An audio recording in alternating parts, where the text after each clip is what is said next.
नमस्कार सर्वांना. खमंग आणि स्वादिष्ट ढोकळा बनवण्यासाठी या ठिकाणी मी या वाटीच्या मापाने 1.5 वाटी बेसन घेतलेलं आहे.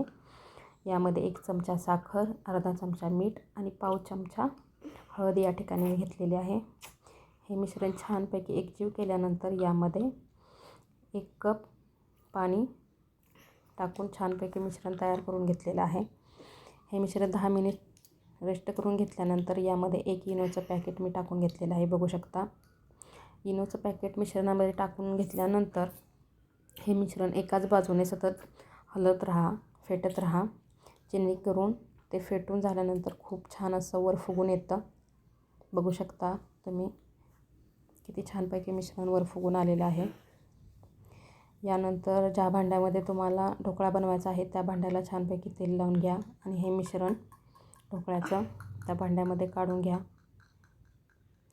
आणि हवा पकडली असेल तर या ठिकाणी असं थोडंसं आपटून घ्या डबा, जेणेकरून हवा निघून जाईल आणि ढोकळा आपला सर्व बाजूने छानपैकी फुगून येईल.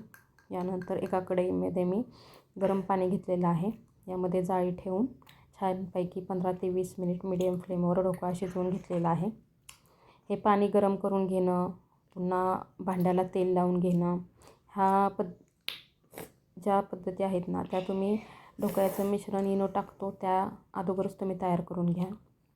तर तुमचा वेळही वाचतो आणि इनो टाकल्यानंतर ढोकळाही छानपैकी फुगूनही येतो लवकर. अशा पद्धतीने ढोकळा तुम्ही तयार करून घ्या. बघा, तुम्हाला नक्कीच बाजारातील ढोकळा खाल्ल्याचा फील येईल. या ठिकाणी ढोकळा छानपैकी एका ताटात काढून घेतल्यानंतर त्याचे छान छोटे छोटे पीस करून घेतले. बघू शकता. जेव्हा मी चाकूने ढोकळा कापत आहे तेव्हाच तो किती स्पॉन्जी लागत आहे बघा. तर यानंतर बघू शकता तुम्ही किती छानपैकी फुगून आलेला आहे आपला ढोकळा. नक्की तुम्ही ट्राय करून बघा. खूप छान टेस्टी बाजारासारखाच झालेला होता. तुम्हाला आवश्यक असेल तर क्वांटिटी कमी जास्त करू शकता.